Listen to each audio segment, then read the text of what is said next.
So when it comes to sexual experience and orgasmic potential, if you compare men and women, it might seem that men sort of got the short end of the deal. And what do I mean by this? Well, women are multi-orgasmic. You know, women can have orgasm after orgasm for hours and just keep going and going. They have this incredible sexual power. And of course, they birth children. They just have this immense sexual power. And men,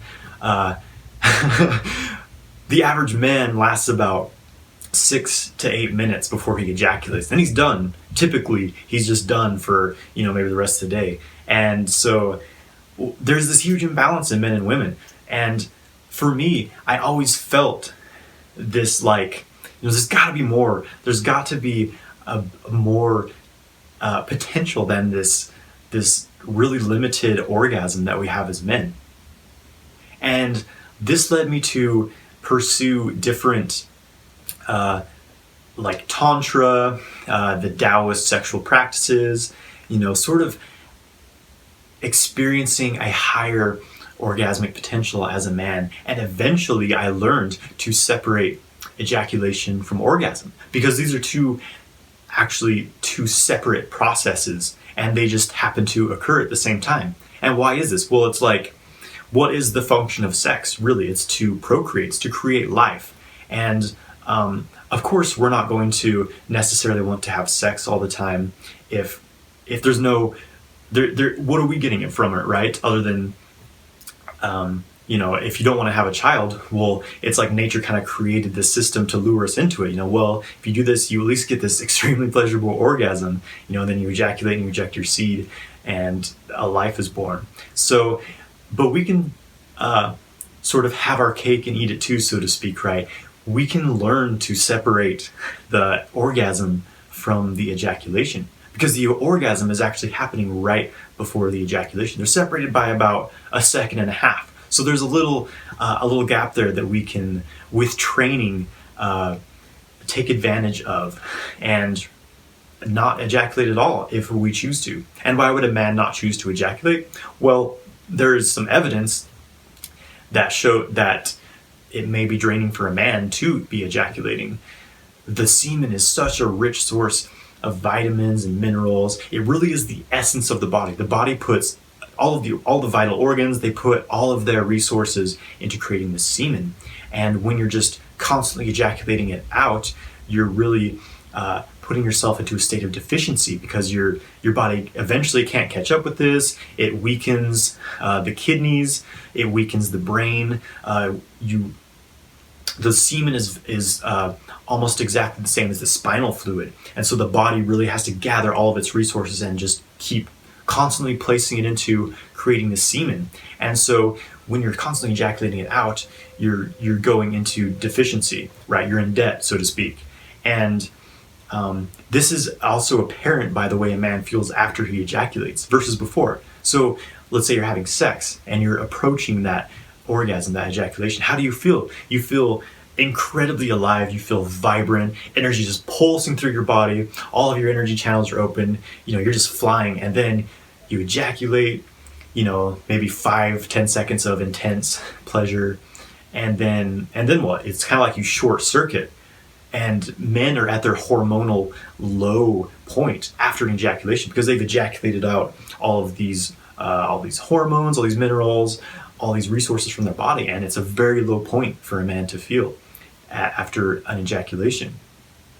And so when you learn to separate the orgasm and the ejaculation, then you don't have to go through that, at least not regularly. You can still choose to ejaculate on occasion and still have tremendous gains, but you do not need to ejaculate every time you have sex. And once you get yourself into that pattern, once you're able to undo that habit, that pathway of sex equals ejaculation, right? Orgasm equals ejaculation. Once you have that thought form out of your mind and you're no longer addicted to that intense release of your energy and your life force, then you have so much more energy to work with. You have so much more resources. And this was really a great kept secret of many ancient civilizations. For example, the kings or the emperors in China would train in these sexual kung fu practices, as they're known.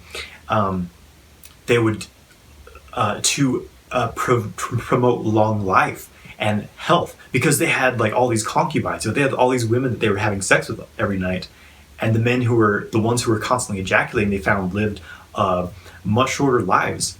And so they learned to have all of this sex without ejaculating, and thereby tonifying their health, increasing their intelligence, and just keeping themselves young into well into their old age. You have these stories of all of these Chinese masters who lived hundreds of years, and is there truth to that? Who knows? But the evidence is very convincing.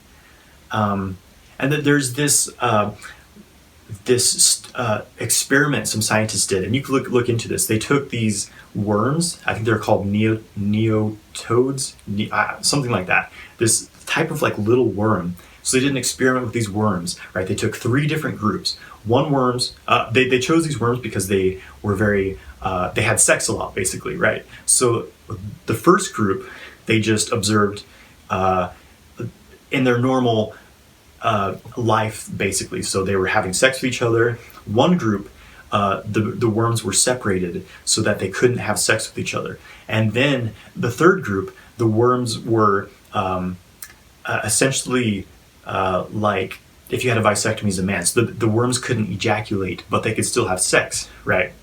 So the first group, the group that was just having sex normally, they lived about I don't have the right figures in front of me, but I know it was similar to this. The first group lived about 8 days, right? The second group, the ones that couldn't have sex with each other, they lived about, I think it was 10 or 11 days, maybe 12 days. And then the third group, the one that was having sex but couldn't ejaculate, they lived almost 16 days. So like twice the length of time from the worms that were having sex and ejaculating. So what does this show? Well, it shows you, first of all, that the ones that weren't ejaculating lived longer, but the ones that were having sex and not ejaculating lived way longer. Because what is sexual energy? It's life force. It's what creates everything. It's what created the universe. We came from sexual energy, from our parents, right? It's so powerful.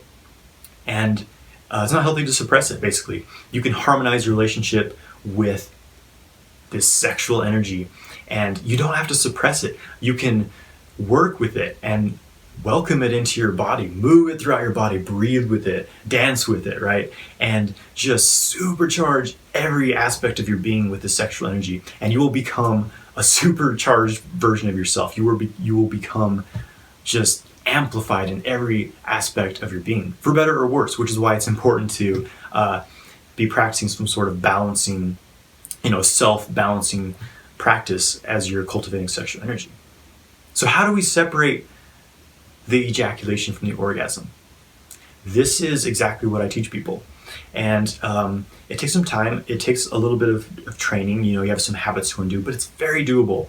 And I have really explored so many different methods of doing this. And after many years, it's very clear to me how to do it and how anyone can learn to do this. The most important thing is to become aware of your body, to gain body awareness, right?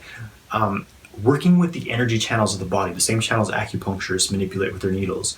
When you're able to move energy through these channels, just breathe your energy through them, which may sound like this mystical process that only like a Jedi Knight can do, right? It's actually very simple.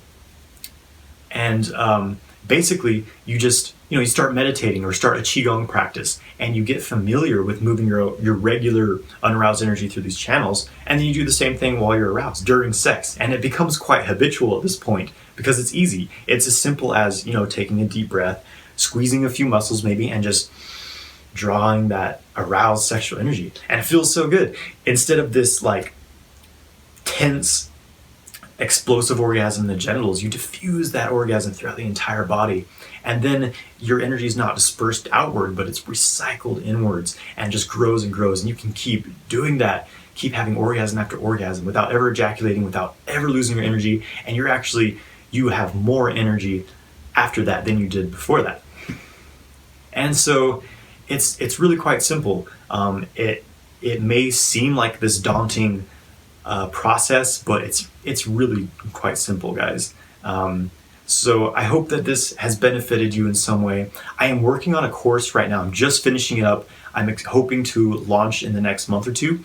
It's going to be a full-length course on teaching men this, exactly how to separate your orgasm from your ejaculation and really move that energy throughout your body, experience these much higher orgasms.